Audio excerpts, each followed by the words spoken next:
कैसा परिचय? नमस्कार, मैं डॉक्टर शरद अग्रवाल मेडिग्राम हॉस्पिटल में यूरोलॉजिस्ट की तरह से काम करता हूँ। डॉक्टर साहब आज कैंप लगाया गया है मेडीग्राम में, किस तरह का कैंप लगाया गया है? क्या-क्या सुविधाएँ आप कैंप के माध्यम से इस मरीजों को दें? हम लोगों ने मल्टी स्पेशलिटी कैंप लगाया है, जिसमें जनरल मेडिसिन, चेस्ट की बीमारियों के लिए, हार्ट की बीमारियों के लिए मेडिकल ट्रीटमेंट्स, सर्जरी की तरफ से neuro surgery, orthopaedic surgery, kidney की सर्जरी, पेन के क्लिनिक, जनरल सर्जरी, दाँतों के लिए ज़्यादातर बीमारियों को कवर करने की कोशिश की है। इसमें चिकित्सा शुल्क कोई भी नहीं लिया जाएगा, जाँचों पे 20 से 25% तक की सुविधा दी जाएगी और वो लोग जो ऑपरेशन या इन हॉस्पिटल रह कर के अपना इलाज कराएँगे, उनको भी 25% की बिल के ऊपर छूट दी जाएगी, प्लस दवाइयों में उनकी मदद की जाएगी। अच्छा, क्या-क्या सुविधाएँ और इसके अलावा दी जा रही हैं मरीजों की? कितने मरीज अब तक देख चुके हैं सुबह से शाम तक? हम लोगों ने एम रखा था कि मिनिमम 100 पेशेंट्स पर स्पेशलिटी देखेंगे, उसी हिसाब से रजिस्ट्रेशन भी हुए हैं और कोशिश ये कर रहे हैं कि हम किसी को भी रिफ्यूज़ ना करें। अगर 100 से भी ज़्यादा रजिस्ट्रेशन हो रहे हैं तो हम मना नहीं कर रहे हैं, कोशिश करेंगे जो भी आज दिखाने के लिए आएगा ज़रूर देखेंगे। मैं आपको बता दूँ इस कैंप को करने का हमारा जो मुख्य उद्देश्य था, मैं सहारनपुर शहर वासियों को धन्यवाद देता हूँ। हम लोगों के सहयोगी डायरेक्टर साथी डॉक्टर अजय कुमार सिंह को मेयर बनाया था। तब से हम लोगों के मन में था कि मेडिग्राम परिवार इस शहर को धनबाद के रूप में क्या कर सकता है।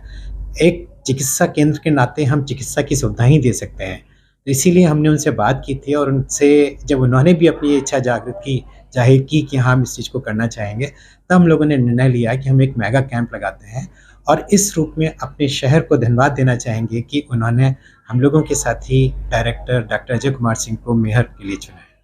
डॉक्टर साहब इस महा कैंप में किस बीमारी के सबसे ज़्यादा मरीज रहे हैं जिनका इलाज आपके मेडीग्राम में?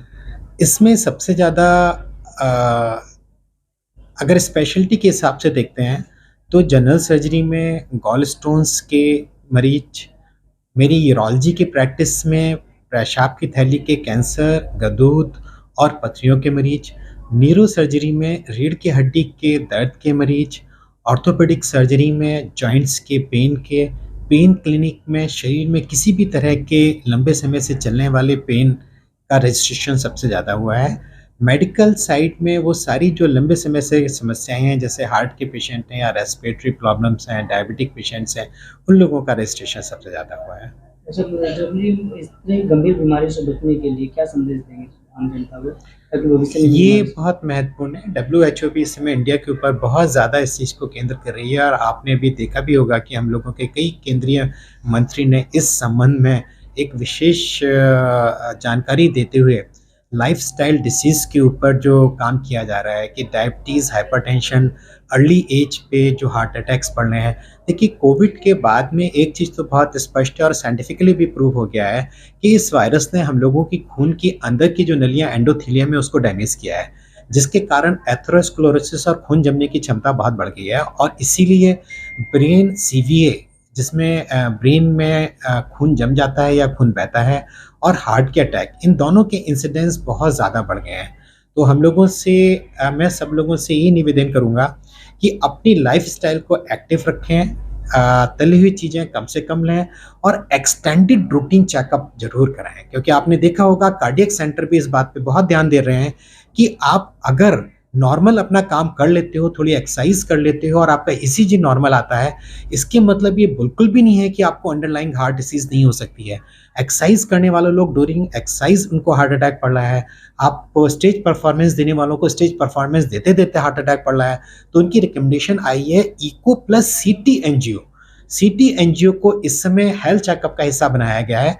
बिना उसके आप हृदय की खून की नलियों में होने वाली रुकावट को नहीं पकड़ सकते। रूटीन ईसीजी और इको में भी वो पकड़ में नहीं आती हैं। तो हमको इन एक्सटेंडेड हेल्थ चेकअप पे ध्यान दे करके हर इंसान को अपना एक बार चेकअप ज़रूर कराना चाहिए, जिससे पता चले कि अभी जो 2 साल का पीरियड बीत गया है, उसके बाद में उसके शरीर में कोई ऐसे परिवर्तन तो नहीं आ गए हैं जो आने वाले वक़्त में इमीडिएटली उसको कोई प्रॉब्लम कर सके। अगर आप ये खबर फेसबुक पर देख रहे हैं तो वीडियो को लाइक करके पेज को फॉलो करें। इसके अलावा अगर आप इस खबर से यूट्यूब के जरिए जुड़े हैं तो चैनल को सब्सक्राइब करके बेल आइकन दबाना बिल्कुल ना भूलें। नमस्कार।